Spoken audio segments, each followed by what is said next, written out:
Bonjour à tous, aujourd'hui une nouvelle vidéo sur le contrôle fiscal, la procédure de contrôle fiscal et un acte clé de cette procédure à la fin du contrôle fiscal, l'AMR, l'avis de mise en recouvrement. On va voir aujourd'hui dans quelles conditions l'AMR va vous être envoyé lorsque vous avez subi un contrôle fiscal et que vous avez eu la proposition de rectification. Et aussi, très important, ce que doit contenir l'AMR sous peine de nullité et comment le contester. Donc, plusieurs phases à cela. Donc, voilà, on arrive à la fin du contrôle fiscal. Vous avez effectué tous les recours, vous avez bien sûr reçu la proposition de rectification que vous avez contestée, comme je l'ai expliqué dans mes précédentes vidéos. Si vous n'avez pas vu les vidéos, regardez d'abord toutes les précédentes vidéos sur le contrôle fiscal et donc vous allez mieux appréhender la chose. Et donc, l'administration fiscale va vous faire parvenir par lettre AR la plupart du temps, même si ça peut être par courrier simple, un avis de mise en recouvrement. Cet avis de mise en recouvrement est établi donc avec ce qui a été décidé et ce que l'administration fiscale a décidé malgré le recours en termes d'imposition supplémentaire.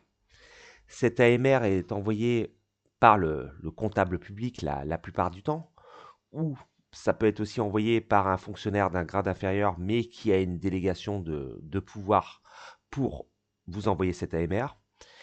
Et là, maintenant, il va se passer une chose déjà, c'est que vous allez devoir, si vous souhaitez contester cet AMR, faire, comme on l'avait déjà vu précédemment dans les autres vidéos, un recours et donc demander un sursis de paiement. C'est l'article L277 du LPF pour pas que la somme vous devienne imposable de suite.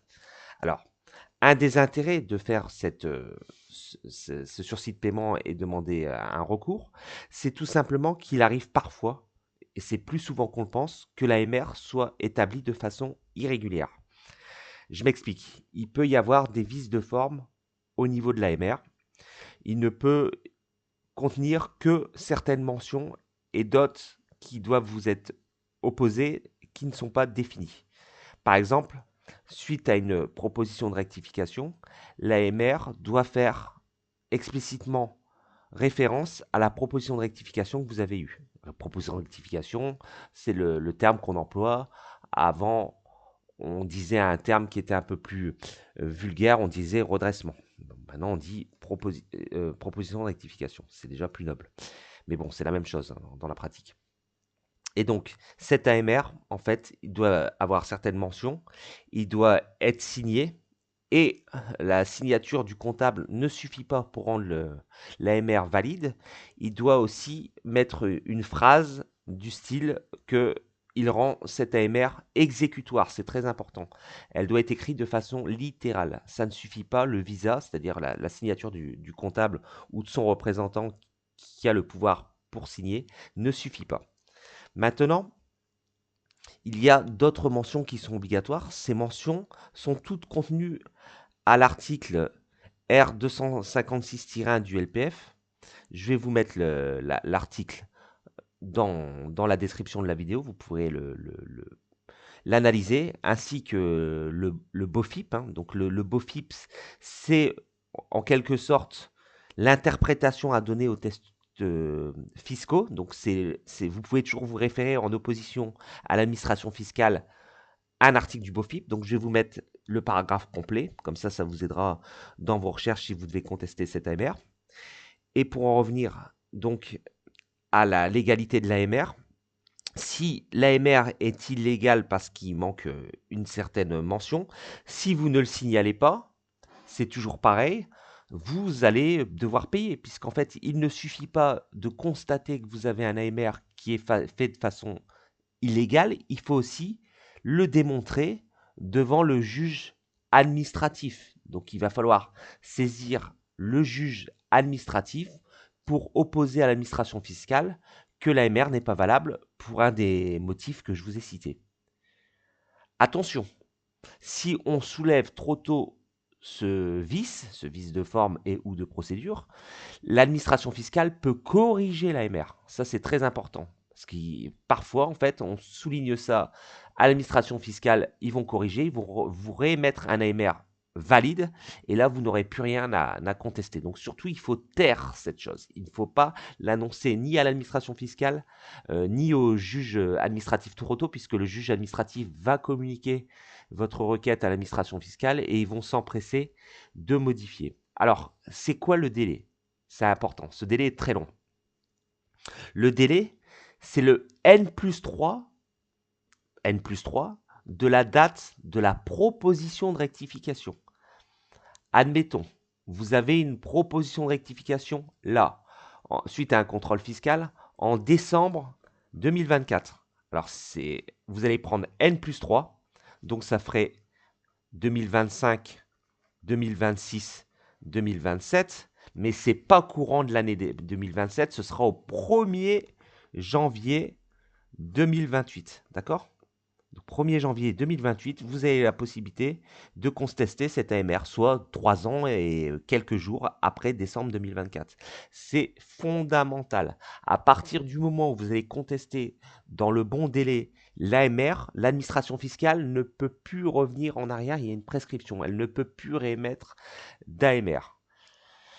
S'il y a un vice de forme ou un vice de procédure sur l'AMR, l'administration fiscale, sauf si vous l'informez, n'est pas censée le savoir. Elle pense qu'elle a fait un bon AMR. Donc surtout, vous taisez, c'est très important. Et vous ferez valoir le vice de forme au dernier moment, quand le délai sera atteint. Donc il faut prendre son mal en patience. Ce qui est important entre deux, et c'est pour ça que si vous repérez rapidement avec l'expérience que l'AMR n'est pas valable, c'est bien sûr de contester le contrôle fiscal devant le juge administratif, puisque cette contestation de contrôle fiscal, en moyenne, va durer 3 ans, voire 4 ans. Donc, c'est extrêmement long. Et pendant ce temps-là, l'AMR perd de son délai de validité. On se rapproche de plus en plus de la date où vous allez pouvoir soumettre au juge administratif le fait que l'AMR n'est plus bon. Donc c'est très important au niveau des délais. Et je vous dis ça parce que dans toute la procédure fiscale, les délais sont très importants à tout niveau. Vous allez avoir un certain nombre de délais pour répondre à l'administration fiscale. Vous allez devoir avoir un certain nombre de délais pour faire des recours. Vous allez avoir un certain nombre de délais pour saisir le tribunal administratif. Donc en matière administrative, la plupart des délais sont de 2 mois. Ça, retenez-le bien. Souvent, on est sur un délai de 2 mois. Mais il y a une exception, c'est juste lorsque vous recevez la proposition de rectification, attention, ce délai est de 1 mois.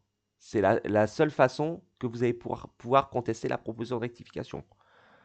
Je reviens sur la proposition de rectification, donc qui matérialise vraiment le contrôle fiscal et la dette que vous devez à l'administration fiscale. Il est, et ça on l'avait déjà vu dans d'autres vidéos, très important de le contester. Surtout contester toujours la proposition de rectification. En matière de stratégie de contrôle fiscal, vous contestez d'abord, vous contestez, vous leur faites un barrage. Et ensuite, vous verrez. Mais c'est très important dans un premier temps de tout contester. Pourquoi déjà? Déjà, c'est que vous allez montrer à votre interlocuteur que vous avez des répondants. Parce qu'on rentre dans un jeu psychologique. On est dans un rapport de force. Et vous ne devez surtout pas vous mettre dans une posture de soumission face à l'administration fiscale en termes de contrôle.